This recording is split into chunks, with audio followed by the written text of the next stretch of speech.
रुद्रदामन का जूनागढ़ शिलालेख। रुद्रदामन का जूनागढ़ शिलालेख, जिसे रुद्रदामन का गिरनार शिलालेख भी कहा जाता है, पश्चिमी क्षत्रप शासक रुद्रदामन प्रथम द्वारा एक चट्टान पर खुदा हुआ एक संस्कृत गद्य है। ये जूनागढ़ गुजरात भारत के पास गिरनार पहाड़ी के पास स्थित है।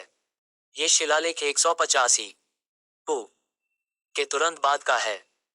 जूनागढ़ चट्टान में अशोक के शिलालेख हैं जो अशोक रुद्रदामन प्रथम और स्कंदगुप्त के 14 प्रमुख शिलालेखों में से एक हैं। ये शिलालेख भारत के गुजरात के काठियावाड़ क्षेत्र के जूनागढ़ शहर के पूर्व में एक प्रमुख चट्टान पर पाया गया है। रुद्रदामन शिलालेख चट्टान पर पाए गए 3 महत्वपूर्ण शिलालेखों में से एक है, जिसे कालक्रम में दूसरा माना जाता है। सबसे पुराना शिलालेख अशोक के शिलालेखों का एक संस्करण है, जबकि अंतिम और तीसरा शिलालेख स्कंदगुप्त का है। रुद्रदामन शिलालेख अशोक शिलालेख के ऊपर शीर्ष के निकट है। शिलालेख में अलग अलग लंबाई की 20 पंक्तियां हैं जो लगभग 5.5 फीट ऊंची और 11 फीट चौड़ी हैं। पहली 16 पंक्तियां बड़े पैमाने पर भागों में क्षतिग्रस्त हैं और जानबूझकर क्षति के साथ साथ प्राकृतिक चट्टान छीलने का सुझाव देने वाले साक्ष्य से अपूर्ण हैं। खोया हुआ पाठ कुल पाठ का लगभग 15% है। अंतिम 4 पूर्ण हो चुके हैं और अच्छी स्थिति में हैं। कीलहॉर्न के अनुसार वर्णमाला गुप्त साम्राज्य और स्कंदगुप्त के शिलालेखों में बाद में पाए गए निश्चित रूप से दक्षिणी वर्णमाला का एक प्रारंभिक रूप है। अंकित अक्षरों की ऊंचाई लगभग 78 इंच है। पहली 8 पंक्तियां चंद्रगुप्त मौर्य 321-297 बीसी के युग से लेकर उस समय तक सुदर्शन झील में जल प्रबंधन और सिंचाई नाली का ऐतिहासिक रिकॉर्ड प्रस्तुत करती हैं, जब शिलालेख 150 ईस्वी के आसपास लिखा गया था। अंतिम 12 पंक्तियों में राजा रुद्रदामन प्रथम की स्तुति की गई है, जो वस्तुतः रुद्र की माला है। शिलालेख संस्कृत भाषा में है और पूरी तरह से गद्य में है। पाठ आमतौर पर अच्छे मानक शास्त्रीय संस्कृत में है, लेकिन कीलहॉर्न के अनुसार यह बहुत कुछ गैर मानक संस्कृत को दर्शाता है। उदाहरण के लिए, ये कम से कम 10 बार संस्कृत भाषा के संधि नियमों की अवहेलना करता है, लेकिन इनमें से कुछ महज लिपिकीय त्रुटियां हो सकती हैं। पाठ में मौखिक रूपों की भी अत्यधिक कमी है। कीलहॉर्न का कहना है कि यह एक ऐसा रूप है जो प्रारंभिक युग की शास्त्रीय गद्य लेखन शैली को प्रतिबिंबित करता है।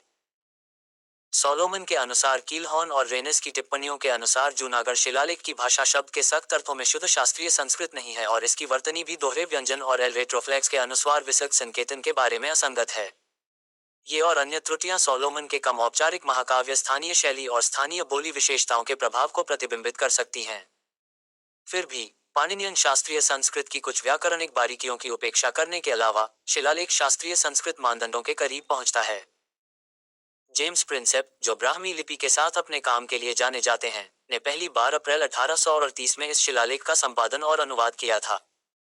इसके बाद इसने लासेन विल्सन फ्लीट के प्रकाशनों और 1862 में भगवान लाल इंद्रजी और भावदाजी के महत्वपूर्ण कार्यों सहित कई विजिटिंग संशोधनों और विद्वानों के प्रकाशनों को आकर्षित किया।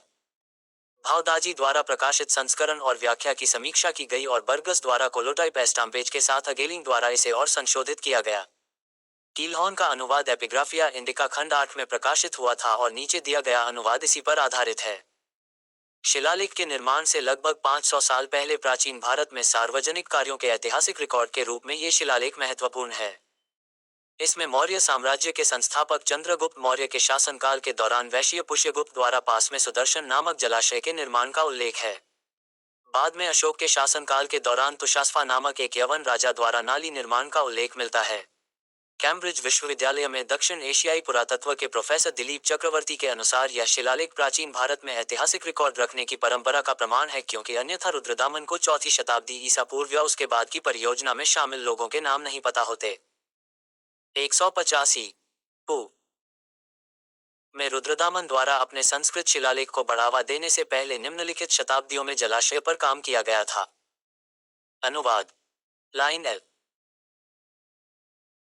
गिरिनगर से यह सुदर्शन झील एक लंबी दूरी की संरचना भी है जो इतनी अच्छी तरह से जुड़ी हुई है कि यह एक पहाड़ के स्पर को टक्कर देती है, क्योंकि इसके सभी तटबंध चौड़ाई, लंबाई और ऊंचाई में मजबूत हैं, बिना अंतराल के निर्मित हैं, क्योंकि वे पत्थर की मिट्टी से बने हैं जो एक प्राकृतिक बांध से सुसज्जित हैं, और अच्छी तरह से प्रदान की गई नालियों और गंदे पदार्थों से बचाव के साधन के साथ 3 खंड और अन्य एहसान अब उत्कृष्ट स्थिति में हैं। एल 3 ये वही झील है जो राजा महाक्षत्रप रुद्रदामन के 70वें या 72वें वर्ष में मार्गशीर्ष के कृष्ण पक्ष के पहले भाग में थी, जिसका नाम राजा महाक्षत्रप भगवान चाष्टन के पुत्र और पुत्रों द्वारा दोहराया गया है, जिसका नाम लेना शुभ होता है। जब बारिश के साथ बरसते बादलों से सुवर्णासिक्ता पलासिनी और उर्जायत पर्वत की अन्य धाराओं की अत्यधिक बाढ़ से पृथ्वी एक महासागर में परिवर्तित हो गई थी। हालांकि उचित सावधानी बरती गई थी, लेकिन एक तूफान से पानी का मंथन हुआ जो सबसे अधिक था। ये एक प्राचीन शिलालेख भविष्यवाणी है। आसमान के बादलों से इतनी ज्यादा मात्रा में वर्षा हुई कि पृथ्वी के ज्यादातर रिहायशी इलाके पानी में पूरी तरह से जलमग्न हो गए। इंसान, जानवर, पेड़ पक्षी, जीव जंतु, इमारतें, सब कुछ अस्त व्यस्त हो गया और पृथ्वी एक बड़े महासागर में परिवर्तित हो गई। इंसानों ने बचाव के लिए अपनी तरफ से पूरी सावधानी बरती, लेकिन असफल रही। उसके बाद एक तूफान से पानी का मंथन हुआ जो सबसे अधिक था।